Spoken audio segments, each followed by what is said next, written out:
প্রশ্ন করেছেন মাজহারুল ইসলাম দিনাজপুর থেকে। তিনি জানতে চাইলেন যে কেউ যদি মাজারে গরু, ছাগল, হাঁস, মুরগি ও টাকা পয়সা দান করে তাহলে এটা কি শিরক হবে? কি করণীয়? জি, এটা শিরক হবে। কারণ সূরা বাকারাতে আল্লাহ রাব্বুল আলামিন বলছেন, মা আনফাকতুম মিন নাফাকাতিন আও নাযারতুম মিন নাযরিন ফাইন্নাল্লাহা ইয়ালামুহু ওয়া মা লিয-যালিমিনা মিন আনসার। তোমরা যা খরচ করো, যা মানত করো, সব আল্লাহর জন্য করবা। আল্লাহ ছাড়া কারো নামে মানত করা শিরক, এবং আল্লাহ ছাড়া কারো নামে শপথ করা যেমন শিরক, আল্লাহ ছাড়া কেউ গায়েব জানে এগুলো মনে করা যেমন শিরক। আল্লাহর নাম ছাড়া কোনো জায়গায় মানত করা, যার নামেই হোক, একদম সম্পূর্ণ রকমের শিরক। এটার জঘন্য রকমের গুনাহ সে করলো। এবং ওই প্রাণীগুলো কিয়ামতের ময়দানে তাকে আসামির কাঠগড়ায় দাঁড় করিয়ে দিবে। যে প্রাণীগুলো সে ওখানে কোরবানি দিয়ে আসলো সমস্ত মাজারে, তারপরে বিভিন্ন জায়গায় হুজুরের নামে, এই প্রাণীগুলো তার বিরুদ্ধে সেদিন শিকায়াত করবে। রাসূল সাল্লাম যেটা কোরবানির ব্যাপারে বলেছেন, এটার পশম, এটার সবগুলো রক্তবিন্দু সবগুলো সওয়াবের পাল্লায় ওজন হবে। ঠিক তেমনিভাবে যখন এটা অন্যদিকে যাবে লিগাইরিল্লাহ, তখন এরা আল্লাহর কাছে শিকায়াত করবে, আল্লাহ আমাকে এইভাবে অন্যায়ভাবে দেওয়া হয়েছে, আপনি তার বিচার করেন।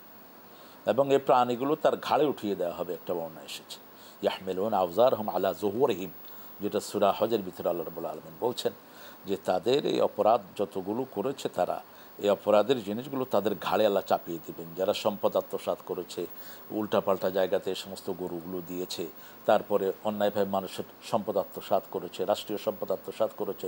সাহাবায়ে কেরাম বললেন, ইয়া রাসূলুল্লাহ, এত ছোট ঘাড়ে এত কিছু কেমনে আসবে? রাসূল সাল্লাল্লাহু আলাইহি ওয়াসাল্লাম বললেন এক বর্ণনায় যে এক জাহান্নামের ঘাড়কে আল্লাহ উহুদ পাহাড়ের মতো করে দিবেন, অথবা মদিনার চেয়ে বড় করে দিবেন। কারণ এক একজনের ঘাড়ে দেখা যায় 10-15 কিলোমিটারের পিচ আছে, রাস্তার বালু আছে, ইট আছে, বিরাট বিরাট বিল্ডিং খাই ফেলতেছে। একটা রাস্তা চওড়া হওয়ার কথা 30 ফিট, সেখান থেকে 20 ফিট 10 ফিট পাস খেয়ে ফেলছে। এরকম অসংখ্য চুরি ডাকাতি ভরপুর আমাদের সমাজের ভিতরে। সেজন্য এগুলো খুবই সতর্ক। কোনো মানত আল্লাহ ছাড়া কারণে করা যাবে না, কোনোটা না। এটা একদম অনেকে যে কোনো কথা বিশ্বাস করবার জন্য কখনো কোরআন হাতে নিয়ে বলে যে আপনি কোরআনটা সহিহ বলেন তো, অথবা ছেলের মাথায় হাত দিয়ে বলেন তো, এভাবে লোকেরা বলার চেষ্টা করে। কোরআন তো আল্লাহর সিফাত, কিন্তু ছেলের মাথায় হাত দেয়া আমি মান আহলাফা বিগাইরিল্লাহি ফাকাদ আশরাক। রাসূল সাল্লাল্লাহু আলাইহি ওয়াসাল্লাম বলছে যে আল্লাহ ছাড়া কারো নামে কসম করে সে মুশরিক। করা যাবে না এটা। মাটির নামে, ছেলের নামে, বোন নামে, এগুলো হারাম সম্পূর্ণ। মসজিদে উঠে অনেক ক্ষেত্রে বলে মসজিদের মাটি হাতে নিয়ে, না, একদম হারাম, একদম সম্পূর্ণ রকমের শিরক।